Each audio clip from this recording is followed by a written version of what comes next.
Egyptian pyramids on Modern Marvels.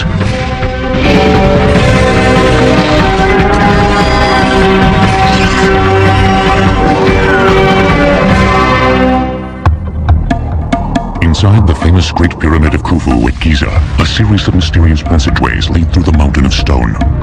Passing through a magnificent grand gallery, the main passageway finally ends at a granite-lined vault, deep within the massive structure. Called the King's Chamber, many scholars believe that this is where the great Khufu was finally laid to rest. But was he? For centuries, these extraordinary edifices have inspired an enduring fascination in people around the world. Generations have wanted to see them, study them, and unlock their age-old secrets, such as why and exactly how they were built. And yet, despite the best efforts of researchers, the solutions to many questions surrounding the pyramids remain tantalizingly obscure.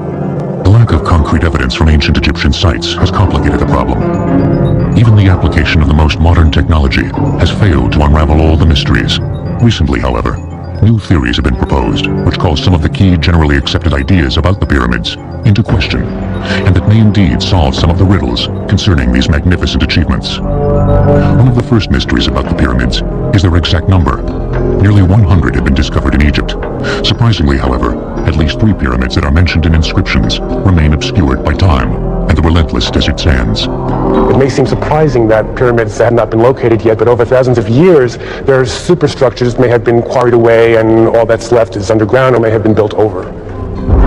Built during a span of almost 1,000 years, from approximately 2630 to 1640 BC, the pyramids stand as cultural and engineering marvels of staggering proportions. Not only are they incredibly magnificent structures, but of course they're also the few wonders of the ancient world to survive.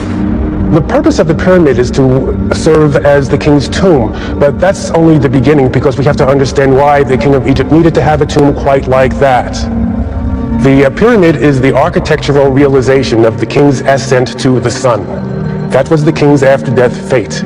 The pyramid is the spot in which that great transformation takes place, in which the king is reborn.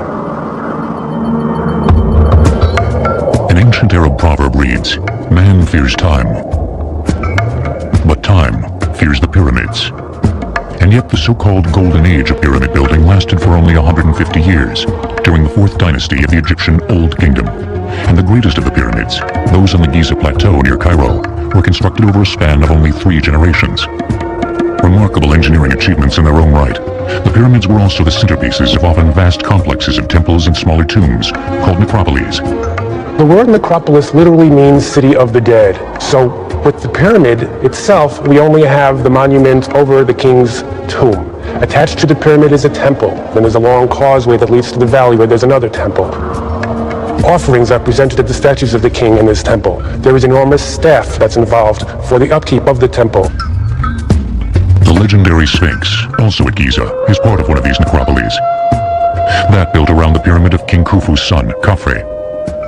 We may know the reason why the pyramids were built, but the origin of their specific shape is still uncertain. The earliest Egyptian burials involved placing the body in a shallow pit, then covering it with a large rock or mound of stones. These not only served to keep jackals from digging up the dead, but also were probably meant to represent the primordial mound from which the Egyptians believed all life sprang. The ancient Egyptians were oriented towards the Nile, which was the source of their life and their sustenance. And the Nile used to flood every year. After that was over, when the floods would recede, the land would become visible again. So that became a metaphor for creation. So the primeval mound was the first time the first land began to be seen when the first waters, the primeval waters, had begun to recede. And it was upon this primeval mound that the sun rose for the first time. Then this mound actually is the pyramid. It represents the primeval mound, that the God created whole Egypt through this mound. The symbol of this primordial mound was the sacred benben, a pyramidal-shaped stone that most Egyptologists believe would later influence the form of the pyramids. And in the top of the pyramid, the capstone is the benben. Then the capstone, that they put it in the top of the pyramid, and they cased it with electrum, white gold and yellow gold. And that capstone is a symbol that the pyramid is finished. But some other scholars cite additional influences for the shape of the pyramids. One Egyptologist has a provocative new theory, based on a migration of desert people into the Nile Valley over 5,000 years ago, at exactly the time when pyramids began to be built. According to the theory, the newcomers brought knowledge of the desert landscape with them that might have affected the pyramid's form. A very important thing in the Western Desert is the fact that the only landforms that persist everywhere are conical or pyramidal landforms. Pointed hills is the main persisting landscape. These are three conical structures in the middle of the desert, some 300 miles west of the Nile. The ancient Egyptians would have seen these things and would have wanted to build their structures that would remain in the windy environment in that form. But these natural landforms can definitely become, in my mind, the precursors to the pyramids.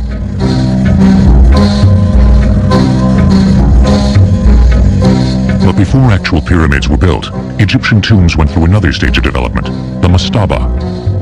Mastabas were low trapezoidal structures with sloping sides and flat roofs. Usually made of mud bricks, they developed from the primordial mound burials.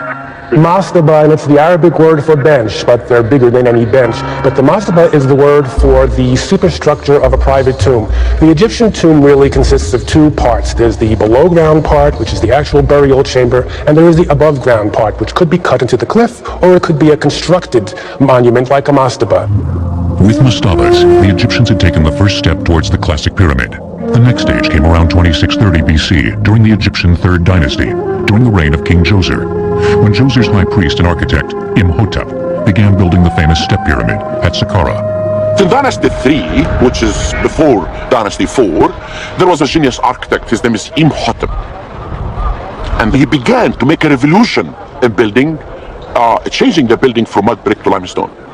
And he built what's called the step pyramid, a mastaba above the one, until he reached 6 mastabas. And that was a revolution.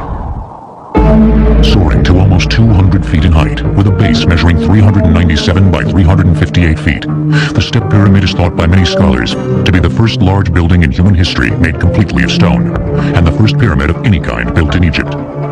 Imhotep remains one of the few overseers of a pyramid whose name is still known. Exactly how he designed and planned the structure is not. We have from later times papyrus where they planned a temple. And they knew in advance how many people they would need, how many food they would have to bring to the place, and how many stones would be needed. And so there must have been similar papers for all these pyramids, but unfortunately we don't have them. However, we do know how the workmen actually accomplished the construction. To move the stone, they used levers, wedges, and rope, usually pulled by teams of men, chanting, heaving at a 1, 2, 3 heave sort of thing. To cut the stone, they used copper chisels, which are softer than modern iron chisels, but limestone is a soft stone. Of course, it takes a lot of work, but they had the manpower to do it. The result is a monument that is as precise as it is imposing. Despite the remarkable symmetry of the final structure, however, archaeological investigations have proven that Imhotep did not plan for the monument to be a step pyramid from the beginning. He started with a mastaba, then he built a larger mastaba, and then he started piling them one on top of the other, so you have as though you have a stairway to heaven. Why the step pyramid was enlarged in these stages remains unknown. As magnificent an edifice as the step pyramid was, few later pharaohs copied it. Instead, they soon moved on to a new form, one that provided new challenges to their builders, and that would change the shape of the pyramids forever. The designer of the step pyramid, Imhotep, was so revered that in later centuries he was worshipped as a god. Egyptian pyramids will return on Modern Marvels. We now return to Egyptian pyramids on Modern Marvels. Just over a half-century after King Djoser built the step pyramid in 2630 BC, King Snefru came to the throne of Egypt. He would become the greatest pyramid builder in Egyptian history. Unsatisfied with his early efforts, Snefru erected no less than 3 huge pyramids during a reign that may have lasted up to 50 years. The first was the so-called collapsed pyramid at Meidum, begun around 2575 BC. During its building, Snefru decided to change the form of the collapsed pyramid several times.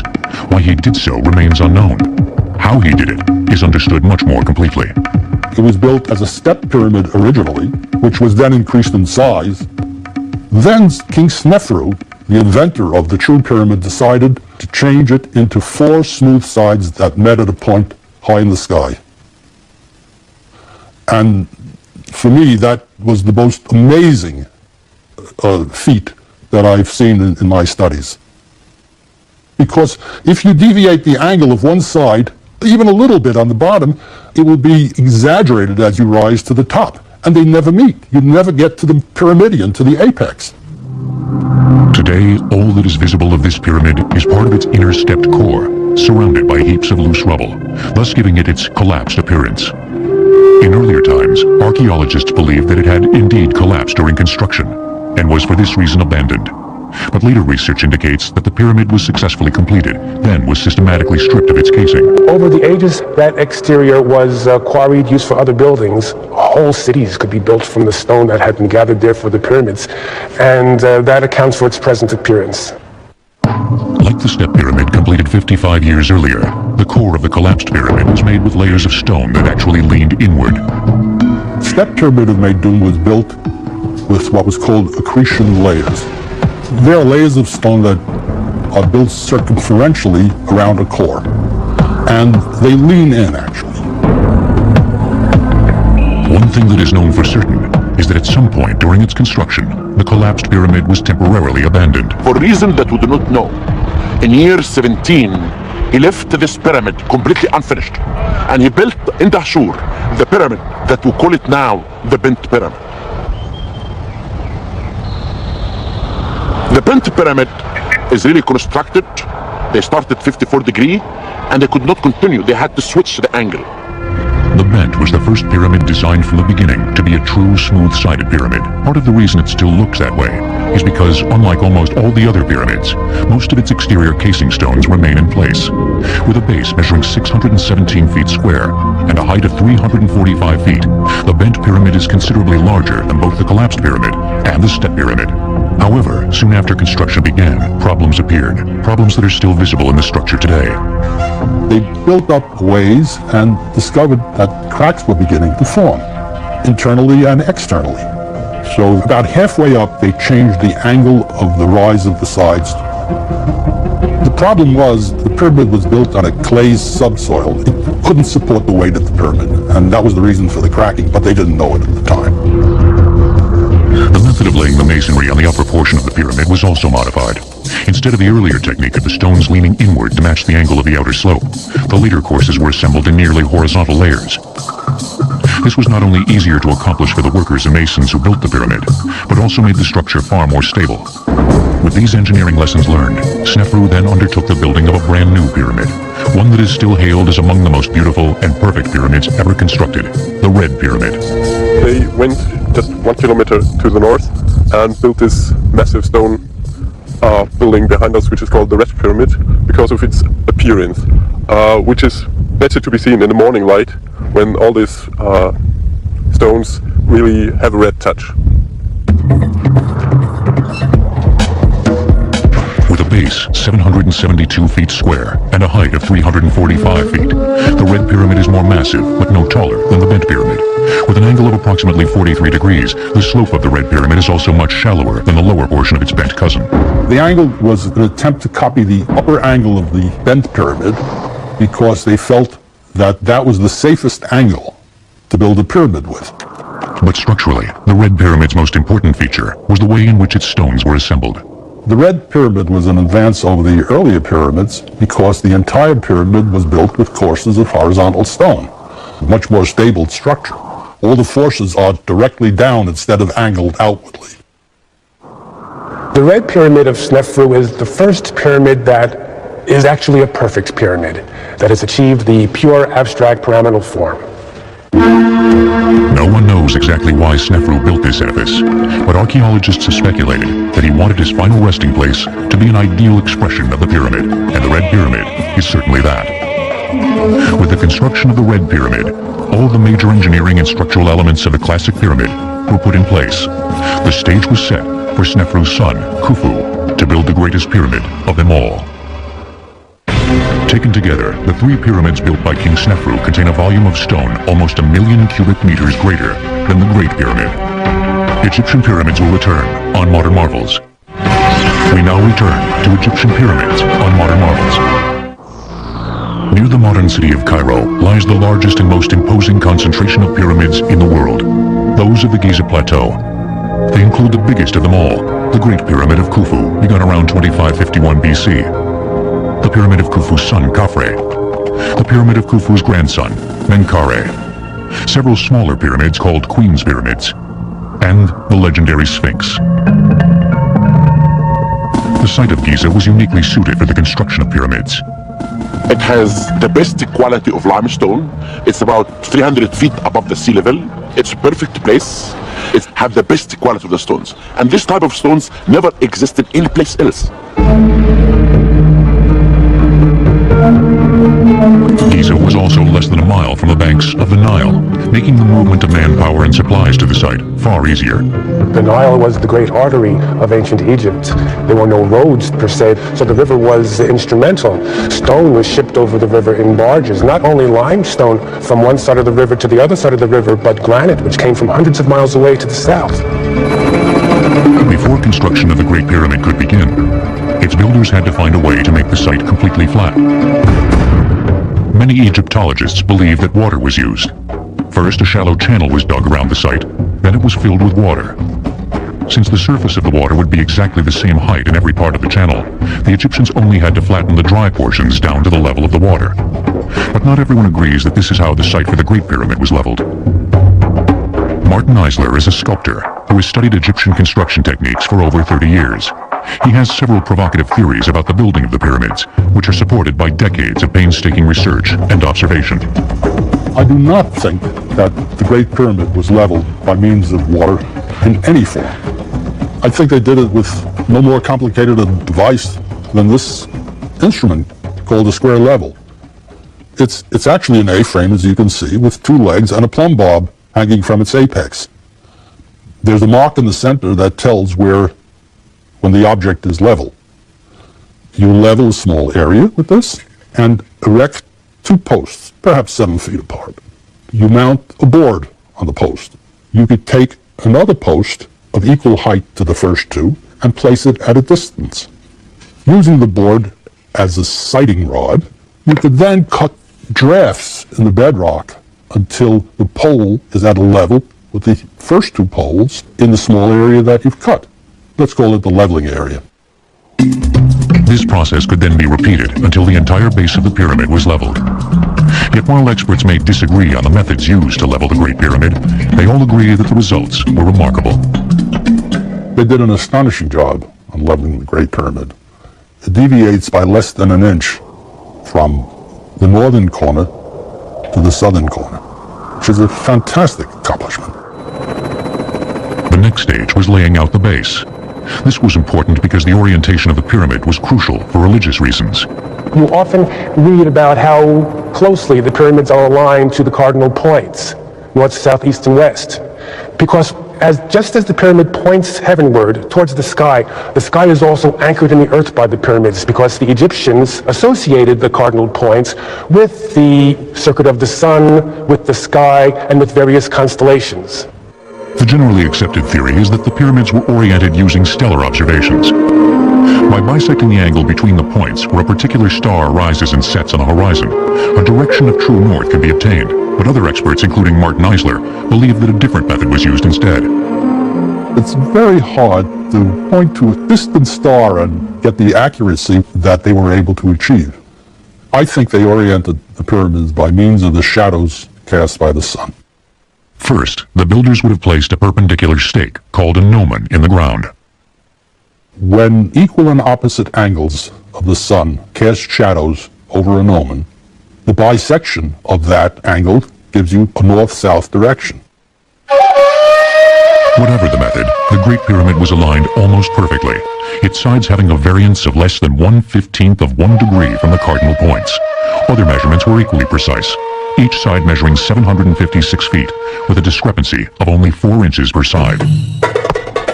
In order to actually construct this gigantic edifice, the Egyptians faced an equally gigantic problem in human resources management. Contrary to the popular image, labor was not performed by hundreds of thousands of slaves, but by peasant conscripts as part of a corvée, that is, as labor owed the state by the peasants, probably as part of their taxes. People are taken from the farms from all over Egypt. They are brought to a centralized spot, let's say Giza. They work together in organized gangs directed by experienced masons and architects to build this great pyramid, which becomes a symbol of national identity. The workforce lived and died in its own worker city, right at the site, which was only discovered and excavated in the early 1990s. Based on the evidence of our discovery of the size of the workmen camp, we believe only 20,000 workmen were actually involved in the construction of the pyramid. We believe that there was permanent workmen, and this could be like 6,000. Those are actually the workmen who make statues, making technical work, draftsmen, craftsmen, and things like this. But the workmen who move the stones could be 15,000, and they work in rotation. They change them every 3 months. These workers were further divided into smaller units called crews. A crew consists of 2,000 workmen, and they divide the crew, the 2,000, to 2 gangs. Each gang consists of 1,000 workmen. Each gang had a name, like Friends of Khufu, and each gang had an overseer. They divide each gang to 5 file. A file is a Greek word, means tribe, group. Each group consists of 200 workmen, and they had names like Great Ones, Green Ones, and after that they divide them to small units, 10 to 12 workmen. Near the workers' quarters, their graveyard has also been discovered. One of the overseers' tombs was even made in the form of a small pyramid, complete with an underground passageway and burial chamber. The overseers lived a relatively long life, but the common laborers who died at the site did so at significantly younger ages. All the age of the workmen were between 30 to 35 years old. But the artisans, their ages were between 40 to 45. And this gives us an idea about the levels of the workers' community. The artisans were not carrying stones, were not pulling up stones, they just carving, and it was a light work. But these people were buried down, they worked in a hard work in constructing the pyramids. The workers were kept supplied by a small army of merchants and tradesmen who transported their goods to Giza by boat. Also, in order to feed them, farms have to be established, new areas of land have to be cultivated in order to do this. There has to be a means of taking the products, the food, and getting them to Giza and storing them there and redistributing them. But immense projects such as the Great Pyramid had far larger effects than simply building a monument for a dead king. In some ways, you can say that the Great Pyramid building projects built the Egyptian state because an enormous amount of organization was involved. It was their space program. It was the Apollo program of the past, where get all of these people to work together so they can feel great and they can have an accomplishment. And they did, and they became one country since then. It would be this workforce that would complete the largest engineering project yet undertaken in human history. The ancient Greek historian Herodotus reported incorrectly that the Great Pyramid was built by shifts of 100,000 slaves, and that King Khufu forced his daughter into prostitution to help pay for the massive project. Egyptian pyramids will return on Modern Marvels. We now return to Egyptian pyramids on Modern Marvels.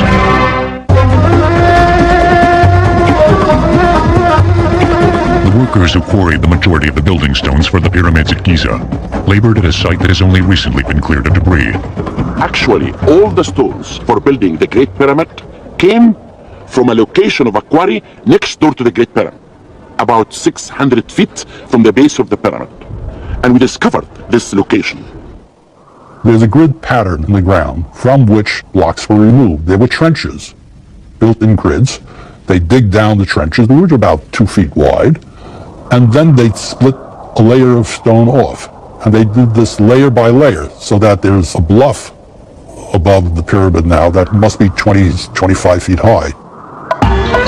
Workers used simple copper tools, like these preserved in the Cairo Museum, to rough out the limestone blocks.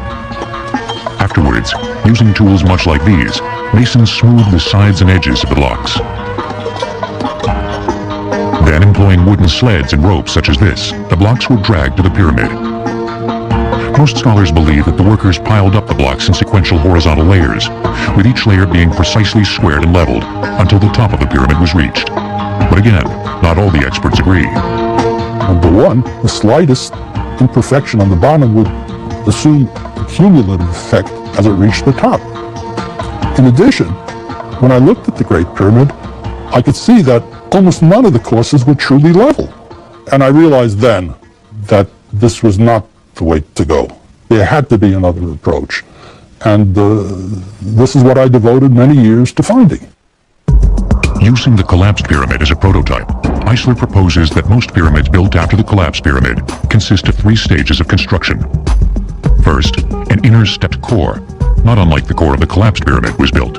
Then, the base was enlarged, and the large steps were progressively filled in with a second layer of smaller steps, creating a shape much closer to a true pyramid. Finally, the small stepped exterior was encased in a layer of finely finished limestone, creating a true smooth-sided pyramid. Because so much of the original stone remains on the Great Pyramid, it is impossible to tell if this 3-stage process was used in its construction. But as evidence for his theory, Eisler points to a number of smaller pyramids, called Queen's Pyramids, that stand alongside the large pyramids at Giza, and which were built at about the same time. And the remains there show a nucleus of large steps, which were then filled in with what we call packing stones, which are smaller stones and brought it to a more pyramidal shape. And finally, this whole thing was encased with a mantle of smooth